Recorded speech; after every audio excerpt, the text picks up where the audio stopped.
Not change your aim, change the approach. आपकी जो M है, एम्बिशन है, उसको बदलोगे ना तो कहीं नहीं रहोगे। अक्सर लक्ष्य बदलने वाले लोग भटकते हुए मिलते हैं और उनका कोई किनारा नहीं होता है। तो इसलिए हमेशा ये चीज, आप जो भी शुरू करें एक लक्ष्य बनाएं, एक एम्बिशन। मैंने सीखा, मेरे गुरुजी ने कहता था, मेरे बाबूजी कहते थे, और मेरे बाबूजी अभी भी कहते हैं, और मैंने अपने गुरुओं से सीखा कि बाप, लक्ष्य एक ही होना चाहिए, जिद एक ही होना चाहिए। When we are talking about aim, आपने बनाया ही क्यों अगर आपको इतना कॉन्फिडेंस नहीं था? इसीलिए रिसर्च कीजिए अपने एम को चुनने के पहले। लेकिन एक बार जो बन गया तो बढ़ चले हैं वो कदम, अब रुकेंगे नहीं। तो बस वैसा एटीट्यूड होना चाहिए कि हम तो घर से निकले ही थे बांध कर सर पे कफन, जहां हथेली पर लिए जो बढ़ चले हैं ये कदम। अरे जिंदगी खुद अपनी मेहमान, मौत की महफिल में है, सरफरोशी की तमन्ना अब हमारे दिल में है। वो एटीट्यूड कहां है? जवान हो यार, वो जवानी में रवानी कहां है? इस उम्र में जो बना लिया, एक बार एम बना लिया, उसके लिए मेहनत रोज करना है। रोजाना आपको मेहनत करना जरूरी है और उसके लिए तैयारी तगड़ी होना चाहिए। और तैयारी के लिए पता तो हो किस चीज की तैयारी करना है। एक दिन बॉलर बनना है, दूसरे दिन बैट्समैन, तीसरे दिन साइंटिस्ट, चौथे दिन डॉक्टर। लल्ला कुछ नहीं बनोगे, कंफ्यूज बनोगे, जूते पड़ेंगे घर में भी और बाहर भी। एक एम बनाओ और बस उसकी तरफ बढ़ते जाओ। रोज मेहनत करना जरूरी है दोस्त, क्योंकि बगैर मेहनत के ना कुछ नहीं मिलता। शॉर्टकट, हाँ, शॉर्टकट से क्या होता है कि आप शॉर्टकट से आप खुश हो जाएंगे थोड़े समय के लिए। याद रखना, शॉर्टकट कभी भी मंजिल तक नहीं पहुंचाता है। घूम फिर के आप फिर से हाईवे पे आ जाओगे, फिर बोलोगे कि टाइम वेस्ट हो गया। इसलिए वन सिंगल एम, रोज छोटे एम बनाओ। प्रॉब्लम यह कि एक ही दिन में आप कुछ नहीं बन सकते हो। लेजेंड कोई पैदा नहीं होता है दोस्त, उसको बनने के लिए बहुत सिंपल सी बात है, nobody becomes the general within a day. There is a journey involved in that and you have to go through that journey. उस जर्नी की इज्जत होती है, तो अपनी खुद की इज्जत कीजिए, उस जर्नी की इज्जत कीजिए। और अगर सलाह चाहिए ना एम लेने के लिए, माँ बाप से बड़ा कोई नहीं है, क्योंकि वो सिर्फ जिंदगी में ऐसे होते हैं जो आपसे बगैर स्वार्थ के जुड़े हुए हैं, जो आपसे कुछ नहीं चाहते हैं, सिर्फ ये चाहते हैं कि आप खुद की जिंदगी में बेहतर करें। उनके लिए कितना बेहतर करें, इससे उनको कुछ लेना देना नहीं। दूसरों से ज्यादा और दूसरों की बातों से ज्यादा, ये मेरी सलाह है, एक बड़ा भाई समझ ले, छोटा भाई समझ ले, जो भी समझ ले, अपने लक्ष्य पर खुद को भरोसा करना पड़ेगा। और अपनी खुद की कॉन्शियंस होती है, हमें उसको समझना पड़ेगा, आगे बढ़िए। दूसरों से ज्यादा खुद पर भरोसा करना पड़ेगा। आपको अपने आप से ज्यादा कोई अच्छे से नहीं जानता है। आपके माँ बाप और आप अपने आप को जानते हैं, आपको जानते हैं। उनसे डिस्कस कीजिए और याद रखिए अपने पैशन को, आपका जिस चीज में मन लगता है ना, घर वालों से लड़ाई मत करो, कन्विंस करो, बात करो उनसे, क्योंकि जो पैशन है ना वो सिर्फ आप जानते हो। और अगर आप अपने घर वालों को कन्विंस नहीं कर पा रहे हो, आपके कन्विक्शन में कमी है, आप दुनिया को क्या कन्विंस करोगे फिर? इसलिए सब अगर अग्री होंगे, आप सेम पेज पर होंगे, आपको मदद चाहिए, इमोशनल सपोर्ट चाहिए अपने घर वालों का, और वो मिलेगा। बस अपने पैशन को अपनी जिंदगी में बदलो। मुझे पता है इस चीज को, क्योंकि मैंने जितने लेजेंड से मिला हूं, सब में दो चीजें कॉमन थी। पहला, उन्हें हमेशा से वही बनना था, आज वो जहां पर हैं, उनने अपने रूट्स नहीं बदले। दूसरा, उन सब में एक चीज बहुत कॉमन थी, वो सभी बहुत डिसिप्लिन लोग थे और रोजाना वो अपनी छोटी छोटी मेहनत करते थे उस लक्ष्य की तरफ बढ़ने के लिए। इसलिए ट्रेनिंग करना बहुत जरूरी है। और स्टे फोकस कैसे रहेंगे? सिंपल है, आंख बंद करके ध्यान करने से कुछ नहीं होता। बाबा बन जाओगे तिलक लगा के।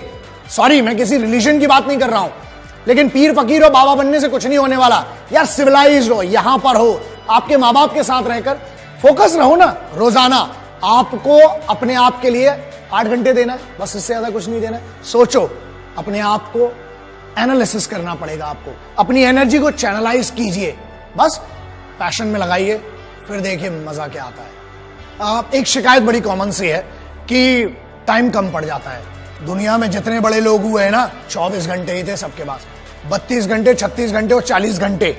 40 घंटे वाले आदमी से मैं तो मिला नहीं। तो ठीक है, आपको टाइम मैनेजमेंट करना पड़ेगा। ठीक है, आप जितने बजे उठते हैं वो आपकी इंडिविजुअल चॉइस है। आप रात को 2 बजे सोते हो, आप 2 बजे उठते हो, ठीक है, दैट इज बैड।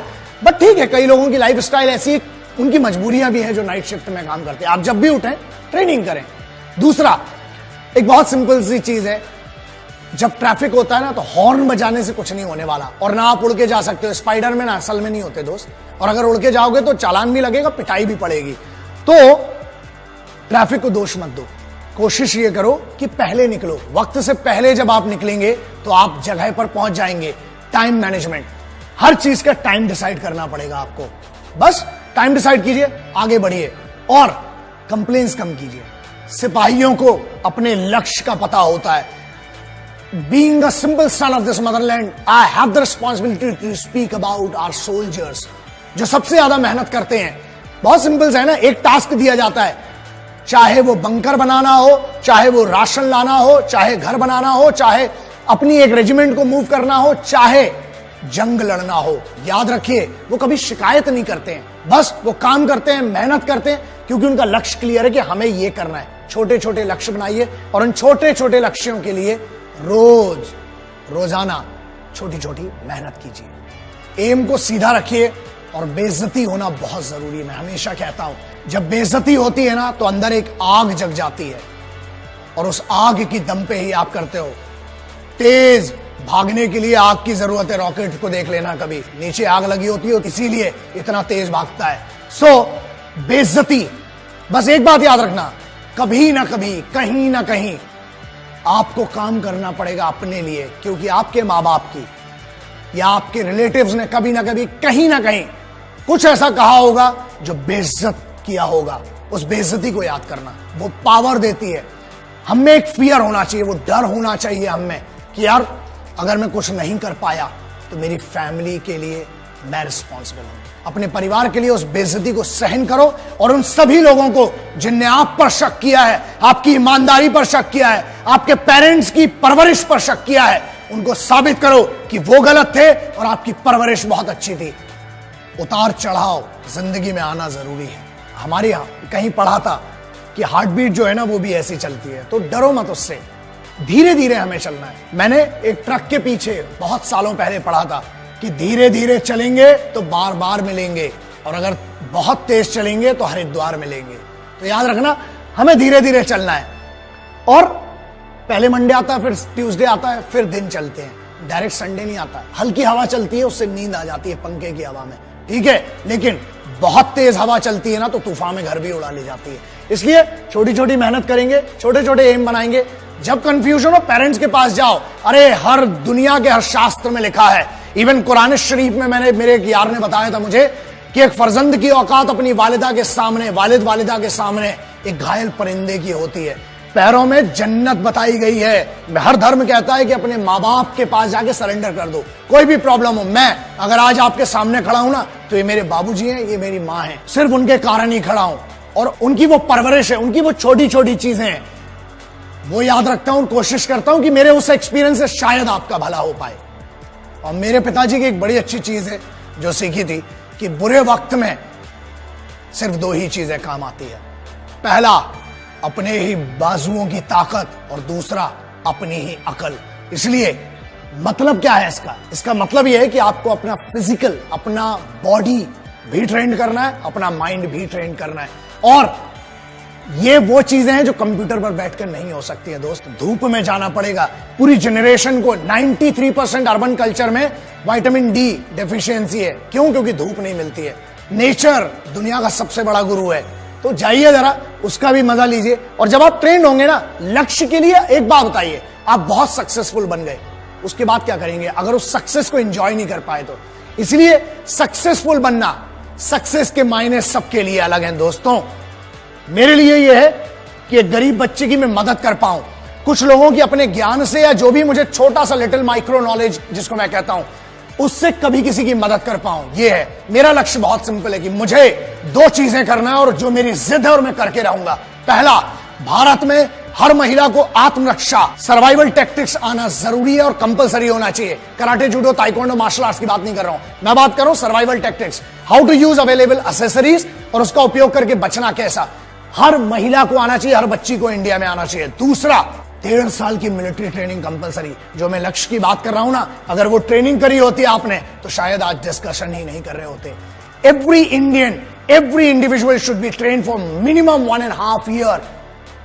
वो कल्चर है इंडियन मिलिट्री ट्रेनिंग का। मजा आएगा, फिर मुझे आपसे बात करने की भी जरूरत भी नहीं रहेगी। कोशिश करेंगे कि आप और हम मिलकर कुछ अच्छा कर सकें इस राष्ट्र को। राष्ट्र क्या है दोस्तों, कुछ चंद लकीरें नहीं राष्ट्र कहलाती हैं। देश वो है जिसके लिए सिपाही रोज अपना घर बार छोड़ के लड़ रहा है आपके लिए। आपको तो सिर्फ मेहनत करना है इस सिविल की दुनिया में, लक्ष्य बना के आगे बढ़ना है। देश के लिए मदद कीजिए, ये मैं आपसे बहुत एक भाई के तौर पर रिक्वेस्ट कर रहा हूं कि अपने काम को बेस्ट कीजिए, देश खुद तरक्की करेगा। जय हिंद, वंदे मातरम, इंकलाब जिंदाबाद, भारत माता की जय।